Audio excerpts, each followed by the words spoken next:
Bismillahirrahmanirrahim.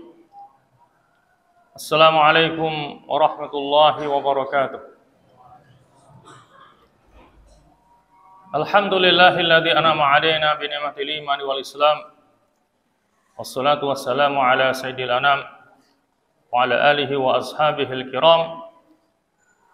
Subhanaka la ilma lana illa ma 'allamtana innaka antal alimul hakim wa tub 'alaina innaka antat tawwabur rahim.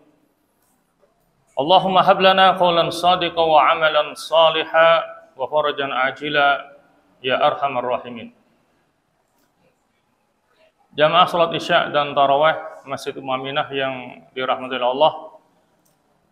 Syukur alhamdulillah, marilah senantiasa kita panjatkan kehadirat Allah Subhanahu wa taala atas limpahan rahmat, taufik serta hidayahnya, juga nikmat kesehatan dan kesempatan sehingga kita masih bisa melaksanakan ibadah puasa sampai dengan hari ini.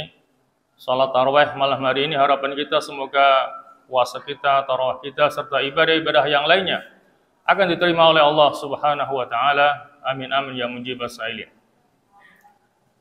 Jamaah sekalian yang dirahmati Allah, tanpa terasa sekarang kita berada pada malam yang ke-25 dari bulan Ramadan. Artinya kita sudah berada pada hari-hari terakhir daripada bulan Ramadan. Maka ada baiknya di hari-hari dan malam-malam terakhir daripada bulan Ramadan ini kita melakukan kontemplasi atau perenungan. Untuk itu, saya mengajak kepada jamaah sekalian untuk merenungi sebuah hadis Rasulullah SAW yang diriwayatkan oleh Imam Ahmad, yang di dalamnya diriwayatkan bahwa pada suatu hari Rasulullah SAW naik ke mimbar untuk menyampaikan khutbah hari Jumatnya. Ketika beliau menginjak tangga yang pertama, tiba-tiba beliau mengatakan amin. Ketika menginjak tangga yang kedua, kembali beliau mengatakan amin.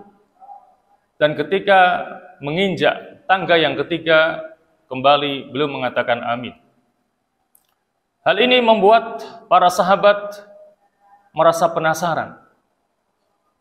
Ada apa di balik itu semuanya? Karena ini tidak seperti biasanya.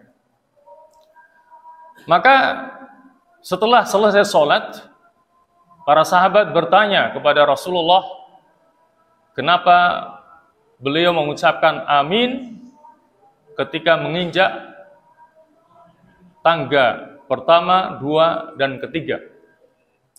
Kemudian Rasulullah menjelaskan dengan mengatakan, saya mengatakan amin ketika menginjak anak tangga yang pertama karena malaikat Jibril datang kepadaku, kemudian membisikkan kepadaku dengan mengatakan, celakalah dan rugilah orang yang apabila disebut namamu, maka dia tidak membaca sholawat untukmu. Maka aku mengatakan amin. Dan aku mengatakan amin ketika menginjak anak tangga yang kedua, karena Jibril kembali membisikkan kepadaku, celaka dan rugilah seseorang yang masih mendapati kedua orang tuanya masih hidup, namun tidak menyebabkan dia masuk ke dalam surga. Maka aku pun mengatakan amin. Dan aku mengatakan amin ketika menginjak anak tangga yang ketiga, karena kembali malaikat Jibril membisikkan kepadaku dengan mengatakan celaka dan rugilah seseorang yang melaksanakan puasa Ramadan tetapi dia tidak mendapatkan ampunan dari Allah Subhanahu wa taala. Jamaah sekalian, maka hadis di atas tadi diantaranya menjelaskan kepada kita ternyata masih banyak seseorang yang bisa kita katakan gagal dengan puasanya. Sudah menjalankan ibadah puasanya, tetapi tidak mendapatkan ampunan dari Allah Subhanahu wa ta'ala. Oleh karena itulah pada kesempatan ceramah Ramadan malam hari ini, kita sampaikan 5 golongan manusia yang boleh kita katakan merugi dengan puasanya. Jamaah sekalian, yang pertama adalah orang yang menganggap bulan Ramadan seperti bulan yang lainnya. Artinya dia menganggap tidak ada keistimewaan dalam bulan Ramadan. Dia menganggap bulan Ramadan tidak jauh berbeda dengan bulan-bulan yang lainnya. Tentu ini adalah anggapan yang salah besar. Karena bulan Ramadan adalah bulan yang istimewa. Yang diantara keistimewaannya dijelaskan dari kalimat tarhib, kalimat penyambutan yang disampaikan oleh Rasulullah ketika datangnya bulan Ramadan di hadapan para sahabat-sahabatnya. Beliau mengatakan, atakum Ramadan syahrun mubarak tuftahu fihi abwabul jannah wa tughlaqu fihi abwabul jahim wa tughallu fihi maradatus syayatin walillahi fihi lailatun khairun min alfi syahrin man hurima khairaha faqad hurim. Kalau kita cermati, paling tidak dari kalimat tarhib Rasulullah ketika menyambut datangnya bulan Ramadan, dijelaskan 5 keutamaan bulan Ramadan. Yang pertama, bulan Ramadan adalah bulan yang penuh keberkahan. Berkah artinya adalah ziyadatul khair, banyaknya, tambahnya keberkahan, kebaikan dari Allah Subhanahu wa ta'ala. Yang kedua, bulan di mana pintu-pintu surga dibuka. Yang ketiga, bulan di mana pintu-pintu neraka ditutup. Yang keempat, bulan di mana setan-setan dibelenggu. Dan yang kelima, bulan di dalamnya ada 1 malam yang nilainya lebih baik daripada 1000 bulan, yaitu malam Al-Qadar. Dan tentunya masih banyak lagi keutamaan-keutamaan yang ada di bulan Ramadan, yang diantaranya bahwa semua amal kebajikan akan dilipat gandakan pahalanya oleh Allah Subhanahu wa ta'ala. Maka merugi dan celakalah seseorang yang beranggapan bahwa bulan Ramadan tidak jauh berbeda dengan bulan-bulan yang lainnya. Jamaah sekalian, yang kedua adalah orang yang menjadi soleh hanya di bulan Ramadan saja. Ketika dia ada di bulan Ramadan, meningkat ibadahnya, rajin ke masjid untuk sholat berjamaah, rajin baca Quran, rajin mendengarkan ceramah agama, rajin bersedekah. Tetapi keluar dari bulan Ramadan, kembali ke setelan awalnya. Dan ini diingatkan oleh Allah Subhanahu wa ta'ala di antaranya dalam surah An-Nahl ayat 92. Allah Subhanahu wa ta'ala berfirman, "Wala takunu kallati naqadat ghaslaha min ba'di quwwatin ankatha." Janganlah kamu menjadi seperti seorang wanita yang sudah memintal benang dengan sekuat-kuatnya, kemudian dia mencerai-beraikan kembali pintalannya itu. Ini menunjukkan usaha yang sia-sia. Sudah capek-capek bisa memintal benang sehingga menjadi sebuah rajutan yang indah, kemudian dia mengurai kembali rajutannya itu. Di bulan Ramadan, dia sudah bisa merajut ketaatan dengan meningkatkan ibadahnya kepada Allah, keluar dari bulan Ramadan, dia kembali ke setelan awalnya. Maka ini termasuk orang yang merugi. Sebagaimana yang dikatakan oleh Imam Ahmad bin Hanbal. Beliau mengatakan, celaka, rugilah orang yang hanya mengenal Allah hanya di bulan Ramadan saja. Ma'asyiral muslimin rahimakumullah. Yang ketiga adalah orang yang puasanya hanya menahan lapar dan dahaga saja. Dikarenakan selama dia berpuasa memang tidak melakukan hal-hal yang membatalkan puasa, tetapi dia banyak melakukan hal-hal yang bisa menghilangkan pahala puasanya. Seperti ghibah, mengunjing, namimah, mengadu domba, al-kadhib, berdusta, an-nadhur bi syahwah, memandang dengan syahwat, al-yaminul ghamus, sumpah palsu, dan segala macam perbuatan maksiat dan dosa itu akan bisa menggugurkan pahala puasanya. Sehingga yang dia dapati dari puasanya hanya lapar dan dahaga saja.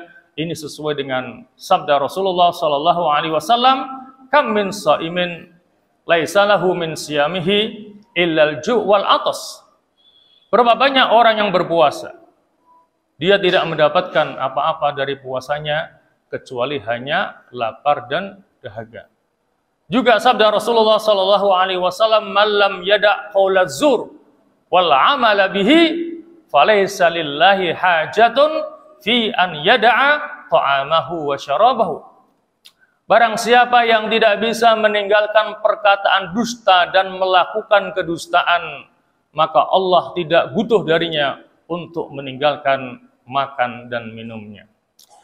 Jamaah sekalian yang dirahmati Allah, yang keempat adalah orang yang tidak menggunakan waktunya dengan sebaik-baiknya di dalam bulan Ramadan. Dia habiskan siang harinya untuk tidur dengan dalih naumus shaim ibadah, bahwa tidurnya orang puasa adalah ibadah. Seharusnya dia berpikir, kalau tidur saja ibadah, lantas bagaimana dengan kerjanya? Lantas bagaimana dengan aktivitasnya? Lantas bagaimana dengan ibadahnya? Tentu lebih bernilai ibadah ketimbang hanya sekedar tidur. Sementara malam harinya dia gunakan untuk bergadang. Tidak dia gunakan untuk ibadah kepada Allah Subhanahu wa ta'ala. Ini menunjukkan bahwa selama menjalani ibadah puasa, dia tidak menggunakan waktunya dengan sebaik-baiknya. Padahal setiap jengkal waktu yang kita lalui di bulan Ramadan itu adalah kesempatan bagi kita untuk mendulang pahala yang sebanyak-banyaknya. Karena setiap kebaikan yang kita kerjakan di bulan Ramadan akan dilipat gandakan oleh Allah Subhanahu wa ta'ala, maka merugilah seseorang yang tidak bisa menggunakan waktunya dengan sebaik-baiknya di bulan Ramadan untuk meningkatkan ibadahnya dan ketaatannya kepada Allah Subhanahu wa ta'ala. Kemudian yang kelima adalah orang yang tetap melakukan berbagai macam perbuatan dosa dan maksiat meskipun dia dalam keadaan berpuasa. Padahal kita tahu pada bulan Ramadan ada seruan yang mengatakan, ya baghiyal khairi aqbil wa ya baghiyasy syarri aqsir walillahi utaqa'u minan nar wa dzalika fi kulli lailatin. Ada seruan yang menyeru dengan mengatakan, wahai pencari kebaikan, sambutlah bulan Ramadan. Ini seruan kepada orang-orang yang berusaha untuk mencari kebaikan di bulan Ramadan agar segera menyambut datangnya bulan Ramadan. Wa ya baghiyasyarr aqsir. Wahai para pencari keburukan, maka berhentilah dari keburukanmu. Dan adalah bagi Allah ada orang-orang yang dibebaskan dari neraka, dan itu terjadi setiap malamnya dari bulan Ramadan. Allahumma ja'alna minhum. Kita berdoa kepada Allah, semoga kita termasuk orang-orang yang dibebaskan dari api neraka di bulan Ramadan ini. Amin amin ya mujibas sa'ilin. Ya mas sekalian, itulah kurang lebih 5 orang yang merugi di bulan Ramadan ini. Oleh karena itulah, jadikanlah ini sebagai bahan kontemplasi, perenungan buat kita bersama, dengan harapan kita bukan termasuk di antara mereka, sehingga kita termasuk orang yang sukses dengan puasa kita, kemudian keluar dari bulan Ramadan, kita menjadi orang-orang yang bertakwa kepada Allah Subhanahu wa taala. Amin amin ya mujibas sa'ilin. Aqulu qouli hadza wa astaghfirullahal azim li wa lakum. Wassalamu alaikum warahmatullahi wabarakatuh.